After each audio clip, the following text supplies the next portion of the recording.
Hey, good afternoon, everyone. Welcome to another episode of Flip the Script. And I'm here with my good buddy Cameron, and I'm Dr. J. Joey. And we're going to touch on healthcare today, all right? Or should I say our sick care system, probably better off. So let's do this one with, like I write in my book, healthcare reform versus reforming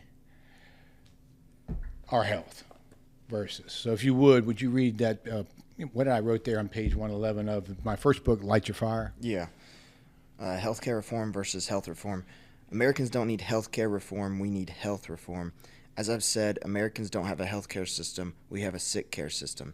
Healthcare reform will not reform healthcare by itself. Only by becoming healthy individuals can we reform our healthcare system. Only by becoming healthy ourselves, right? Mm-hmm. Okay, so it's our responsibility. I mean, you have to take it on yourself. And in this system, Cam, you got to be good at this. You got to be a rebel in the system. Yeah. Literally. I mean, it's time to rebel up, okay? And like I say in that book there, Light My Fire, the best way to afford the rising cost of America's healthcare / sick care system is simply not to need it. And it can be done, as you'll see later. Now, if you would, we were touching on this the other day. We were on the back porch doing one of our favorite things, having a cigar. And let's talk about the GDP now in our country. And I think you Googled that up for us. And what percent is healthcare today? So as of 2023, 18% of the GDP is the healthcare system. Which, as you being in building and knowledge of real estate, that used to be the top, right? And now this has leapfrogged it, right? Yeah. As one of the top. So 18%. $4 trillion annually. $4 trillion annually. Mm-hmm. All right, people. Now, let's skinny on back a little bit. Let's go back to 1980. Google 1980 and see what the GDP was then.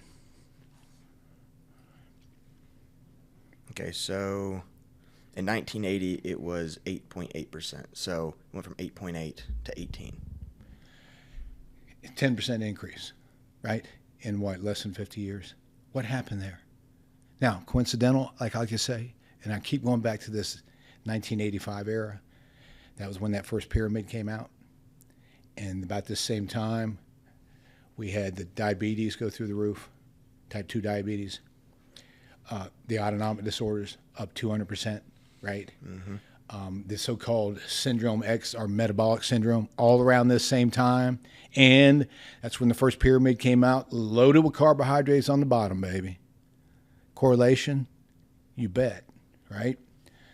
So, an example of that today, I can tell a story to tell you, is seniors on Medicare today. Most of them are on fixed incomes now, right? And sadly, that's what they are. And before my mom passed, for example, she was paying more for her pharmaceutical in her Medicare program than my brother was for the same medication outside of the program. So here you have people on a fixed income, and they're actually, in my opinion, taking advantage of the situation there. Because when you get to there, sadly, like I write in the book, the average 40-year-old's on 4 meds, the average 60-year-old's on 6, and the average 70-year-old's on 7. But what do we not find on a 90-year-old? 9 meds, right? Because they're either gone or they figured this whole thing out, and they're on maybe 1, 2 at the most. So, and another situation happened a couple of months with a patient of mine who comes in. This is before, I just got on it myself about a month ago. But a patient of mine came in, and he was upset with the fact that his Blue Cross Blue Shield insurance, they were actually, because he was not taking the, in the Medicare, he was not taking the prescription plan on the Medicare, his supplement, they actually fined him for not having the prescription fee on there. And he's fortunate enough that he doesn't medicate, and so now they're going to fine him for it, right? So it's true. And it's sort of like, but wait a minute, I don't need it. I don't want it. So what, they just wanted him to fill a certain amount of prescriptions or something, or how did it work? Well, they want people, I don't know, ask me. Basically, if you're sick, it's going to cost you more, and of course the profits on their end. It's like a reward for being sick. Well, exactly, more so than being healthy. So if you're healthy and you don't want that extra fee every month, then you're going to get fined for it. And it's like I said, it's wait a minute, I don't need this, and they'll tell you, or that I don't want this, and they'll tell you, well, take it and like it, or else you'll pay a fine for it. Pretty mixed up. What was cool is last night I pulled up my AI chat history from some of the stuff I was looking up while we were talking last night.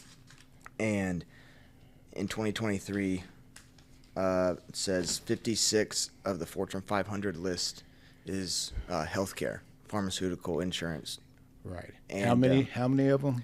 56. 56. And so, some of those names will probably be rather all right, so not surprising, should I say. Yeah, and so like United Healthcare is number 1, but then number 5 is CVS Health, but then you go down to 11, it's Aetna, which is part of CVS Health, because CVS Health bought them, and they're an insurance provider, right, or something? What that happened. I heard about that on the news maybe a couple months ago, right? Which you were saying you're surprised that wasn't hit with a monopoly, right, or something like that. And I think somebody might have been filing a suit against that, but it'd be interesting to see if it goes anywhere. Mm-hmm. So what we had? We had number 1, I think, was Walmart. Number 2 was just the like altogether, not even. Let's see.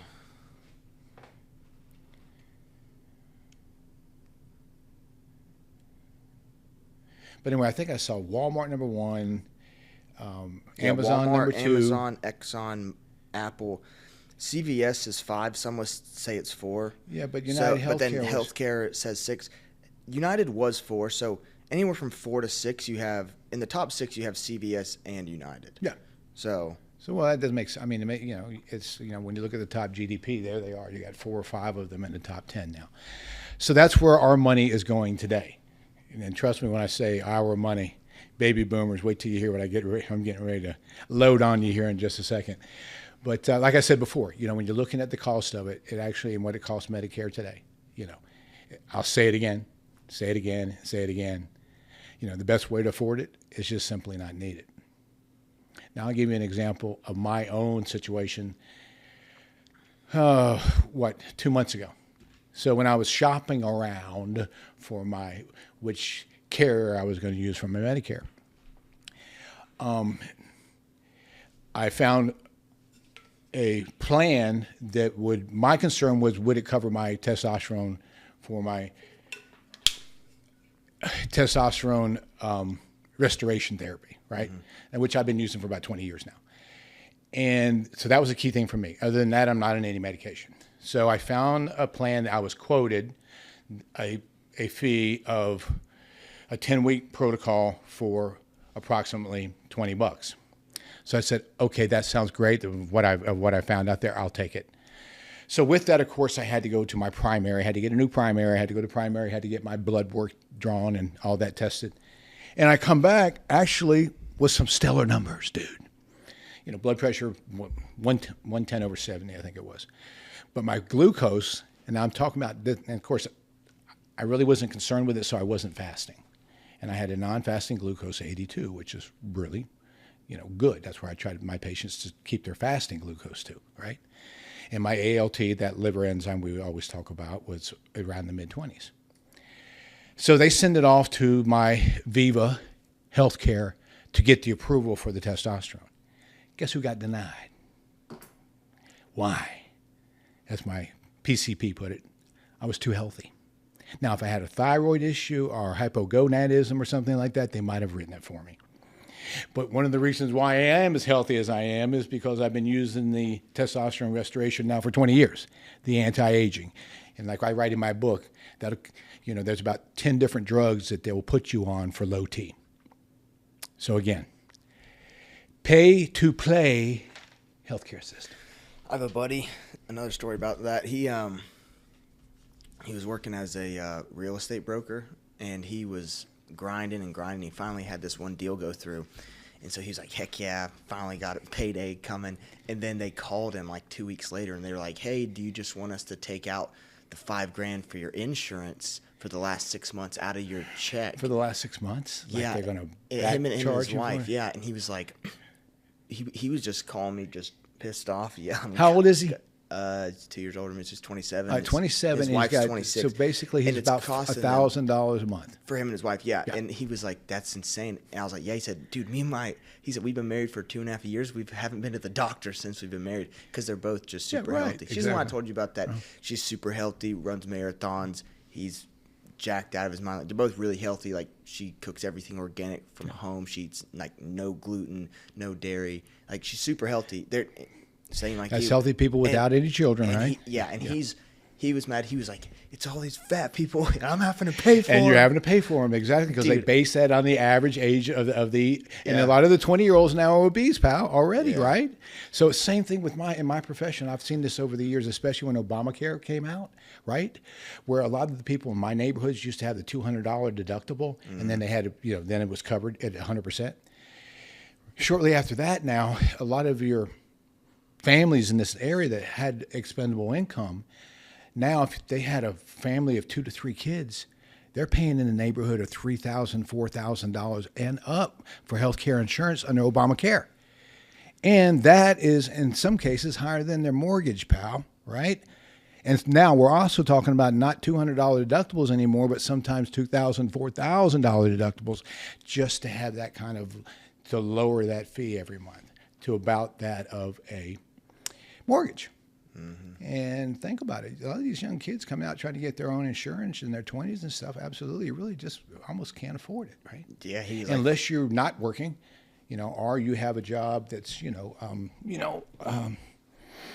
again, low income, less than $20,000 a year. You can get Obamacare, and then you get the $100 deductible. But most of those people aren't really going to their doctors, really, for the most part, hopefully, on a regular basis, right?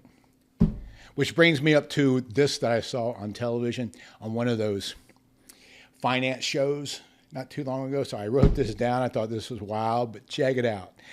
Like I said before, if you were born before 1965, roughly I think it says 65, was known as the baby boomers, okay?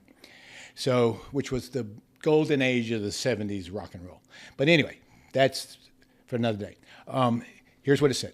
Baby boomers, beware. Big Pharma is coming after your retirement portfolios.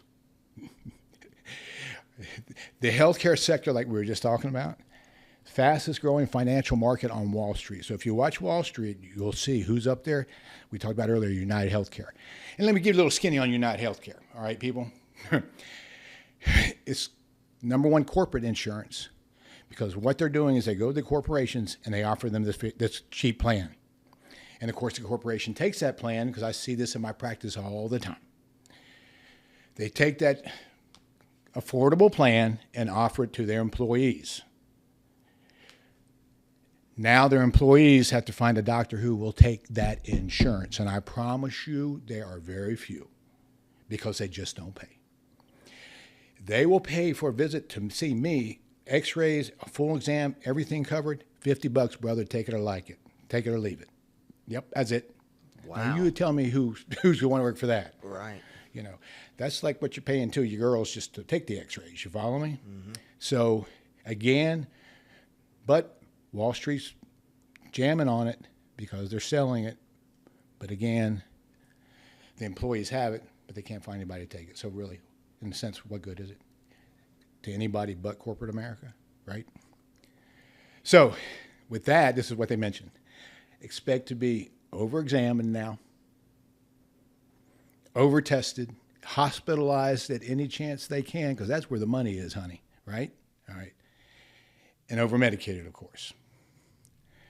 So, like I said, in Blue Cross Blue Shield, for example, and Medicare, they're making a mandatory mandate, if you will, that you have to see your PCP about twice a year. Yep. Because they're going to find something wrong with you, pal, right? one of the keys to staying to anti-aging for me, avoid unnecessary testing, because that's how they make the money. If you have an issue, go get yourself a diagnosis, get a treatment protocol for it. But don't go out there and let them look for things, because they will find things. And most of them are, well, in my opinion, money makers, to say the very least. So you have to do this before you can seek a specialist. So let's say if I thought I had something that might require, whether it's, like with my shoulder, I had to go, and they made me go see somebody else, and they said, hey, go see him. And then it's like, well, okay, well, you're out of coverage. It's like, well, my app says you're in coverage. And it's like, well, 2 weeks ago we dropped it. And so I had to go call 3-4 different offices but I had to go see them.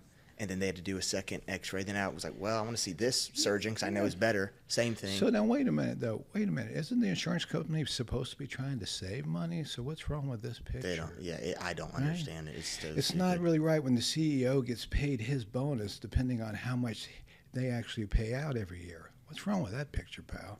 Right? It's weird. It's really weird. Yeah. Think about that. So anyway, it goes on to this. It says, corporate America's one last chance to cash in on the baby boomers' portfolio through our healthcare/sick care system. All right. So they fed us all their dead foods, okay, through the corporate food system over the past 50 plus years, right? And so now it's time to rake in the bounty of all that dead food that we've been consuming, like we talked about since 1985, when it went from 8% to 18%. Following me close on that one? How about that? So they sow its seeds, and now they bleed your 401k. Our wallets, our saving, and in some cases our legacy. Boop. So here it comes. And it went on to say, that they knew all along that we were the wealth building generation, that being the baby boomer generation, like no other before, and certainly no other since. How about that? Mm-hmm. So, it's like, don't let them dumb you down, brother. All right, they're coming for your savings. So that's why, like we talk about here today, start building up your prevention protocol today. So forget about healthcare reform. It is time to, people, reform your health. And the best way to need this American healthcare system, which I think is ranked wide globally, maybe number 30-something, right? Yeah, it's low. In global healthcare, it's low. Mm-hmm. It's not needed in the first place. So, what you think? This is off topic, but I kept seeing this out of the corner of my eye.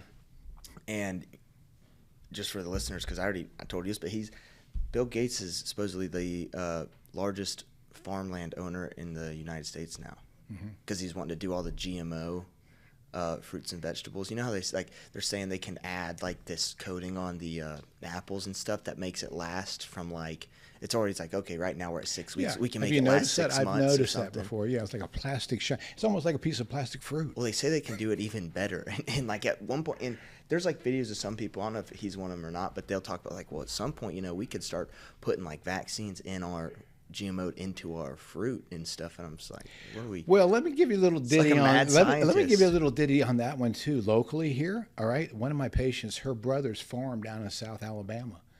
By the way, Chris, true story here. All right, and they can't get enough land to farm, so they need to, in order to make a profit, they need to plant more stuff. Guess who owns that land? Billy. And he won't lease it to him. Won't lease it to him. Controlling the food supply. That's right. Crazy. So what they're having to do, I don't know, thankfully, I don't know if I'm going to say that, but a lot of this the new generation now, these younger, they're not wanting to farm. So fortunately, her brothers are able to lease their land, which helps their overall bottom line. But overall, the total number of produce being produced in the state of Alabama is still going to go down, correct? Well, I was because of the watching lack of a the land. farming podcast, and they were talking about how the cost of it has gone so high that it's not really like a profitable thing anymore. And we talked about that. So, when you look at the foods that they actually subsidize in our system, we talked about that the other day. Those are the ones that are the most toxic to us, right? The ones that we're basically allergic to, which is the wheat, the corn, the soy. These are the things that they are actually being funded to produce in mass quantities. That was happening a lot. I remember a couple of years ago, there was these farmers that were taking videos of them pumping out a bunch of raw milk, and they were pumping it out because they were saying if they didn't, they weren't going to get paid by whoever it was. And like, I don't know what the reasoning was, but it was something political. So it was super weird. Yeah, away. there's I can't remember what it's called. The price of that, what I call cow pus, went up then. I don't know. I mean, that was probably why they were doing it, but I don't know. But I don't know what the name of it is. Serious. I don't know. Call from Greece. I should take that. I don't know what the name of it is, but this is farming podcast, and it's super good. And there's like a father, and then like a son, and then they'll have like another guy on, and they'll talk about everything from the equipment they use to like how much that they'll bring on a guy that like just did his first farming ever. And he's like 19. And like, how'd that go? He's like, well, I ended up only losing $200 this season and slept in a RV that I bought off Facebook. And his first season, he planted like 2.5 acres. Right? Yeah, that's exactly. And he still lost. He's like, yeah, but I don't know. And that's the problem. Nobody can afford to do it. Nobody wants to do it. And then Bill Gates is buying it up, and he wants to grow. Yeah. And having us eating worms and stuff. Well, his money's in China anyway. So, So it's it's a system. Like I said, dude, you got to be a rebel in this system. You really do. And it's just getting worse and worse. And of course, like we talked about, all the metabolic conditions that we're dealing with now means it's all metabolism related. So people, it's time to start getting on board, wisening up a little bit. Again, stay healthy. It's a challenge, but it's your right. It's your God-given. Most of us are born into this world in really good or fairly good condition. To hold on to it is sort of our responsibility from there, right? Yeah, this is kind of stupid, but a bunch of my buddies are having like kids right now, and one of them's like 6 months old, and I was like, dude, look at the ankle flexion and the hip mobility this kid has. Dude, imagine, because me and him play soccer together, and neither of us are in as good a shape as we used to be playing. And I was like, imagine if we were still that flexible, how good we'd be. Well, there's a reason for that. You know that, right? It's like the reason why their bones, they don't actually break, because, if they fall off the changing table, they got to be able to bounce once or twice, right? So, that's a protective mechanism. You get that hypermobile as you get older, you might just come undone on the soccer field. Probably. One leg might plant this way and you go that way, and that leg's still over there. Yeah. I don't know how good that would be. Anyway, man, another great topic, though. So, out there, people, just put on your thinking cap. Don't believe everything that television tells you, and question the white coat, because remember, it's your hire, okay? How's that resume? Is it up to date, the man in the white coat? And keep your knowledge up with the times. So, I guess that's it for this one. What do you think? Yeah.